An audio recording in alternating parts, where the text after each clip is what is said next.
సంస్థ అభివృద్ధికి కృషి చేస్తూ భాగస్వాములు అవుతున్న మీ అందరికీ, ఈ సంస్థకి మంచి శుభకరమైన భవిష్యత్తు ఉంటుందని నేను గాఢంగా విశ్వసిస్తున్నా. అందరికీ మార్గదర్శకత్వంగా నిజాయితీతోటి ముందుకు సాగిపోతున్న ఈ సంస్థ ఇంకా అనేక విజయాలు చేకూర్చుకుంటుందని, ప్రగతి పదంలో సాగిపోతుందని ప్రగాఢంగా విశ్వసిస్తూ అంతా శుభం జరగాలని కోరుకుంటున్నా.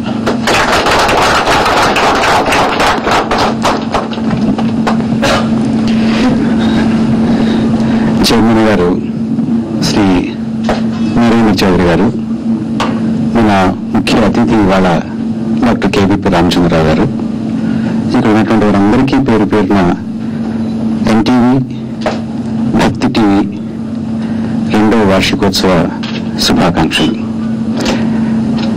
నేను ఇక్కడికి వచ్చి చాలా తక్కువ రోజులైంది.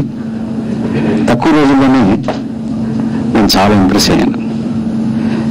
చైర్మన్ గారి యాటిట్యూడ్, ఇక్కడ పనిచేస్తున్నటువంటి ప్రతి వారి యొక్క నిబద్ధత, అంకిత భావం, శ్రద్ధ, ఇవన్నీ కూడా నన్ను చాలా ప్రభావితం చేశాయి. ఇలా పనిచేసుకుంటూ పోతే రాష్ట్రంలోనే కాదు దేశంలో కూడా మన ఈ 2 ఛానళ్లు చాలా ఉన్నతమైనటువంటి స్థితికి చేరుతా ఉండడంలో నాకు ఇట్టి అనుమానం లేదు, సందేహం లేదు. చాలా మంచి ప్రమాణాలు సాంకేతికంగా కానీ, వార్తలను సేకరించడంలో కానీ, వార్తల్ని ప్రజలకి చేరవేయడంలో కానీ, వార్తల వెనకాల ఉన్నటువంటి విశ్లేషణని చక్కగా అందించడంలో కానీ చాలా మంచి అడుగులు ముందుకు వేస్తుంది. ఇక్కడ వారందరికీ ఈ కృషిలో భాగస్వామ్యం ఉన్నటువంటి అందరికీ కూడా నేను శుభాకాంక్షలు తెలియజేస్తున్నాను. ఈ సందర్భంలో ఒక ఉపనిషత్ మంత్రం గుర్తొస్తుంది నాకు. ధర్మం చరతు నా ధర్మం, సత్యం వదతు నా అనృతం, దీర్ఘం పశ్యతు నా హ్రస్వం, పరం పశ్యతు నా అపరం. ధర్మం చరతు నా అధర్మం, ధర్మ మార్గంలోనే వెళతాను, అధర్మ మార్గంలో వెళ్ళము. సత్యం వదతు నా అనృతం, సత్యమే చెప్తాను, అసత్యాన్ని చెప్పను.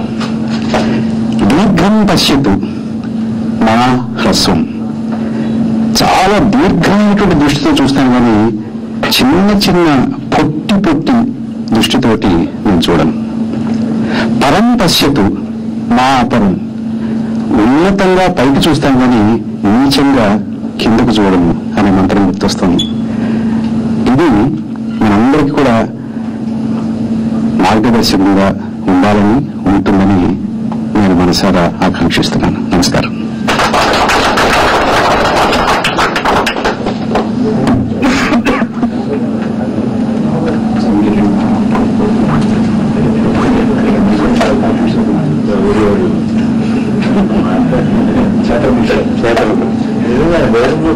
నా భయం వేస్తా ఉంటుంది.